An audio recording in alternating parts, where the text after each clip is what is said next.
नमस्कार मित्रमैत्रिणींनो, स्वादिष्ट फूड रेसिपीजमध्ये मी तृप्ती आपलं मनापासून खूप खूप स्वागत करते।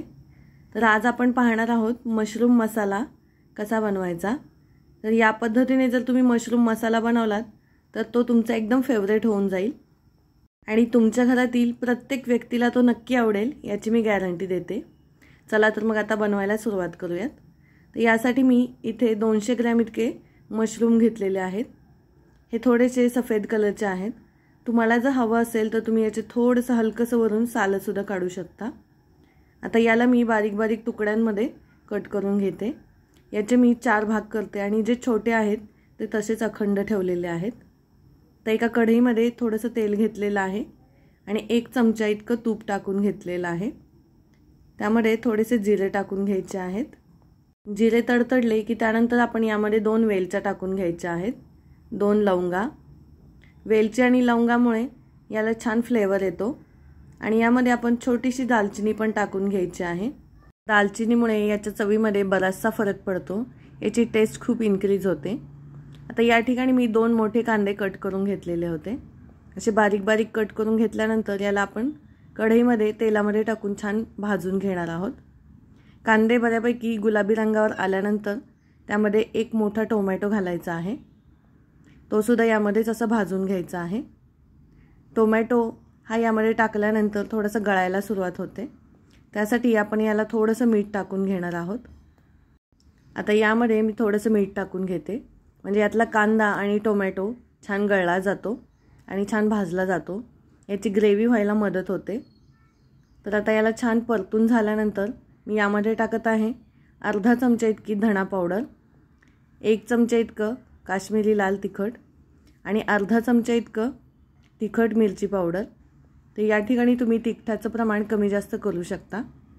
या ठिकाणी मी काश्मीरी लाल मिरची पावडरचा जास्त वापर केलेला आहे, कारण मला या भाजीला कलर चांगला हवा आहे। आता हे छान फ्राय करून घ्यायचं आहे। हे बघा, याला छान तेल सुटायला सुरुवात झालेली आहे। असं पळीने थोडंसं असं दाबून घ्यायचं आहे, म्हणजे यातला कांदा आणि टोमॅटो यामध्येच असं स्मॅश होऊन जातो। तर या ठिकाणी एक मिक्सरचं भांडं घ्यायचं आहे, त्यामध्ये 8 ते 10 लसणाच्या पाकळ्या टाकायच्या आहेत, अर्धा इंच इतकं आलं घेतलेलं आहे आणि 1 हिरवी मिरची घेतलेली आहे। त्याबरोबरच मी या ठिकाणी काजूच्या 8 ते 10 पाकळ्या घेतलेल्या आहेत। हे बघा, या पद्धतीने थोड्याशा मोडलेल्या असतील तरी काही हरकत नाही, तुम्ही घेऊ शकता। आता हे आपण मिक्सरमधून छान बारीक करून घेतलेलं आहे। आता हा जो मसाला कढईमध्ये आपण तयार करून घेतलेला आहे यामध्ये हे वाटण टाकून घ्यायचं आहे आणि एकजीव करून घ्यायचं आहे। आता हे मिक्सरमधलं वाटण यामध्ये आपण छान मिक्स करून घ्यायचं आहे। आपण यामध्ये इतर जास्त काही गोष्टी घातलेल्या नाही आहेत, फक्त 8 ते 10 काजू घातलेले आहेत, लसूण, आलं आणि 1 हिरवी मिरची घातलेली आहे। हिरव्या मिरचीमुळे टेस्ट एकदम इन्क्रीज होते। याच्यामध्ये फक्त 1च हिरवी मिरची टाकायची आहे। त्या एका हिरवी मिरचीचाच फ्लेवर इतका छान येतो की ग्रेव्हीची जी टेस्ट आहे ती एकदमच वाढते। या ठिकाणी मी मिक्सरच्या भांड्यातील थोडंसं पाणी घालून घेत आहे। आता याला पुन्हा एकदा छान आपण मिक्स करून घेणार आहोत। हे जोपर्यंत छान मिक्स होत नाही आहे तोपर्यंत आपण याला छान हलवत राहायचं आहे। आता या ठिकाणी आपण यामध्ये अजून एक गोष्ट घालून घेणार आहोत आणि ती म्हणजे दही। हे बघा, आता एका वाटीमध्ये मी 2 चमचे इतकं दही घेत आहे। हे घट्ट असं दही आहे। जर तुमचं दही थोडंसं पातळ असेल तर तुम्ही या ठिकाणी 3 चमचे इतकं दही घेऊ शकता। हे दही असं वाटीमध्येच चमच्याने असं फेटून घ्यायचं आहे, एकजीव करून घ्यायचं आहे, असं थोडंसं मोडून घ्यायचं आहे, म्हणजे याच्या गुठळ्या राहता कामा नये। आता ही जी ग्रेव्ही आपली तयार झालेली आहे ही सुद्धा थोडीशी हलवून घ्यायची आहे, मिक्स करून घ्यायची आहे आणि आता यामध्ये आपण हे दही टाकून घेणार आहोत। हे जे फेटलेलं दही आहे ना, हे यामध्ये टाकल्यानंतर फाटत नाही, फेटल्यामुळे याच्या गुठळ्या होत नाहीत आणि फाटू नये म्हणून आपल्याला याला कंटिन्यूअस हलवत राहायचं आहे। आता याला आपण तोपर्यंत हलवत राहायचं आहे जोपर्यंत हे दही यामध्ये एकजीव होत नाही तोपर्यंत।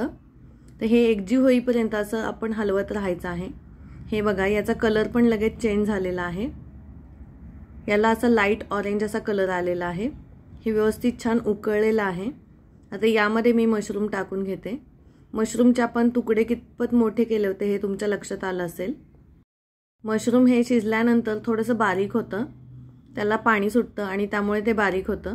आता आपण हे छान मिक्स करून घेऊया। मिक्स केल्यानंतर आपण याला थोडंसं पाणी टाकून घेऊया। जवळपास अर्धी वाटी इतकंच पाणी मी टाकत आहे। मिक्सरच्या भांड्यातील पाणी असं मी या पद्धतीने टाकून घेतलेलं आहे। पुन्हा एकदा आपण याला छान मिक्स करून घेऊया, म्हणजे सर्व ठिकाणी हा मसाला व्यवस्थित लागला जाईल। आता हे मशरूम आपण झाकून 2 ते 3 मिनिटांसाठी सुरुवातीला शिजवून घेणार आहोत। तर यावरती मी प्लेट झाकलेली आहे। 2-3 मिनिटं झालेली आहेत। या पाण्याला सुद्धा छान उकळी आलेली आहे, पण यामध्ये पाणी टाकल्यामुळे हे हलकसं पातळसर असं बनलेलं आहे। आता याला पुन्हा एकदा 2 ते 3 मिनिटांसाठी झाकून ठेवायचे आहे। उकळी आल्यानंतर पुन्हा एकदा झाकून ठेवलेलं आहे। हे बघा, मशरूम शिजल्यानंतर याचा आकार सुद्धा थोडासा लहान झालेला आहे आणि मशरूमला पाणी सुटतं आणि त्याची साईज सुद्धा थोडीशी छोटी होऊन जाते। तर त्या पद्धतीने हे असं रेडी झालेलं आहे। या ठिकाणी तुम्हाला जर मशरूमची ग्रेव्ही ही थोडीशी पातळसर हवी असेल तर तुम्ही अर्धी ते 1 वाटी पाणी यामध्ये घालू शकता। मला ही कन्सिस्टन्सी एकदम योग्य वाटते, त्यामुळे मी यामध्ये पाणी न घालता ही ग्रेव्ही अशीच थिक ठेवणार आहे।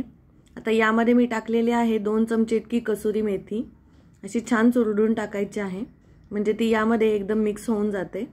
तुम्ही यामध्ये कोथिंबीर टाकली नाही तरी चालेल। या कसुरी मेथीचा जो स्वाद आहे तो यामध्ये एकदम छान उतरला जातो। मशरूम शिजल्यानंतर थोडंसं मऊ पडतं। तर अशी ही आपली मशरूमची ग्रेव्ही, मशरूम मसाला तयार झालेला आहे।